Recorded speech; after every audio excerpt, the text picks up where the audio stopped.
К празднику Великой Победы эти школьники готовятся основательно и заранее. Так уж заведено в Казанской гимназии номер 122. И пусть о том страшном и в то же время героическом времени в истории страны девятиклассники знают даже не по рассказам очевидцев той войны, а чаще по пересказам своих родителей, дедушек и бабушек. Все равно чувство гордости за народ-победитель, чувство сопереживания им знакомы хорошо. Они бережно хранят каждую свою историю героя-фронтовика. Прабабушке Алины Шаурбиной в годы войны выпала тяжелая и совсем не женская доля. Позже ее подвиг даже описали в газете, которая и по сей день хранится в семье. Пройдя военную подготовку, она была зачислена орудийным номером зенитного расчета. На протяжении 3 месяцев подразделение несло оборону моста, проходящего через реку Волгу, на который днем и ночью приходили эшелоны. Им приходилось отражать натиски немецких стрелков, а ведь ей был всего тогда только 21 год, и она была единственной девушкой в зенитном расчете. А это уже 8 класс. Здесь, в преддверии праздника, школьники тоже делятся историями своих героев. Помимо портрета в семье Андрея Иванова, сохранились еще награды прадедушки. Теперь они передаются из поколения в поколение, как семейная реликвия. Перед войной успел закончить курс усовершенствования командного состава. Участник Великой Отечественной войны. Награжден 2 орденами Красной Звезды, медалями за боевые заслуги, за победу над Германией. Память о солдате Михаиле Такранове в семье хранит вот такой необычный альбом. Его сделала своими руками его внучка, мама Александра Петрачкова. Она сделала его для моей прабабушки на ее день рождения. То есть тут показано его путешествие во время войны, там его награды, а это его фотографии с фронта.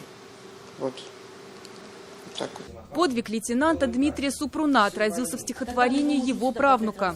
Михаил написал его за 1 ночь, и это его первое произведение, посвященное войне.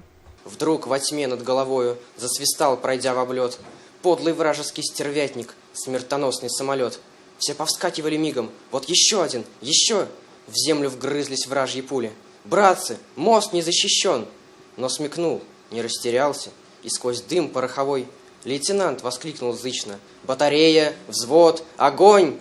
В День Победы эти ребята – неотъемлемая часть общего народного моря под названием «Бессмертный полк». В общем строю они с портретами своих героев в руках. Для них это еще и возможность поблагодарить своих предков и всех ветеранов за мирное небо над головой. Спасибо! Здесь каждый с портретом своего близкого человека и удивительной историей с войны. Кому-то она перешла из уст родственников, а кто-то узнал о ней из архивных документов. Мы нашли на сайте победителя, то есть вот с этой стороны я прикрепила даже краткое описание его подвига и боевой путь нашего дедушки. Прошел всю Отечественную, закончил воевать в Австрии, в Вене в 1945 году.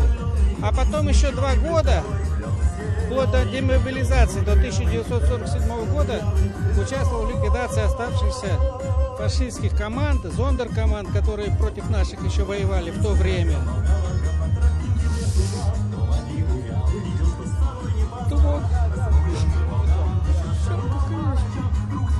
Это наш дядя. Он татарин, уроженец Татарстана. Он герой Советского Союза, летчик, бомбил Берлин и лишился руки. Он умер сравнительно недавно. Я сегодня с портретом своего деда, который прошел всю войну, был ранен, потом вернулся опять на фронт. И, в общем, он выжил. Мы гордимся им очень. Здесь у нас еще 2 портрета.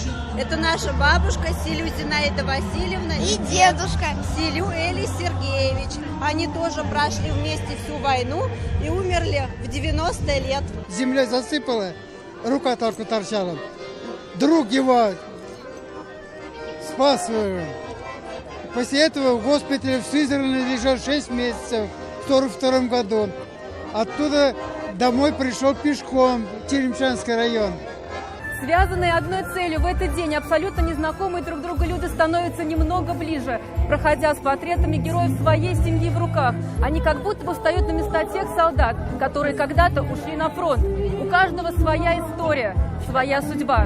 Мой прадедушка Шайдулин Исаак ушел на фронт в 1941 1941 году. Принимал участие в сражении под Ржевом. Был награжден медалью за отвагу и орденом Красной Звезды. Был тяжело ранен, но вернулся домой и прожил 85 лет. Пройти по улицам Казани собрались не только жители столицы. Чтобы принять участие в акции, Клара Каюмова специально приехала из Лениногорска. Она считает своим священным долгом прошагать в составе бессмертного полка с портретом своего отца Ахуна Ахмадиева. Он воевал с 41 по 45 год на фронтах, на Ленинградском фронте, на Первом Украинском фронте воевал. А это уже Альметьевск. В нефтяной столице республики бессмертный полк традиционно прошел по центральной улице города, улице Ленина. Отдать дань памяти своим героям собрались 15 тысяч человек. Это мой папа Зарипов Шамил Садыкович, 1921 года рождения. Воевал в Великую Отечественную войну, Волоколамское шоссе, Москву защищал. В Нижнекамске акция объединила уже 32 тысячи человек.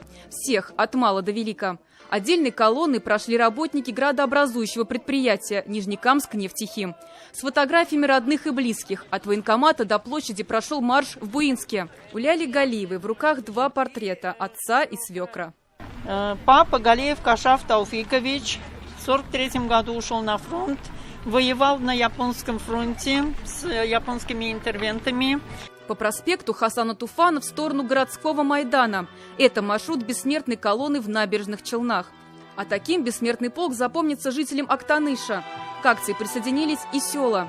Тысячи и тысячи лиц и судеб пронеслись 9 мая по стране.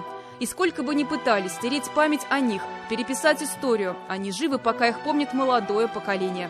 А они помнят и будут помнить.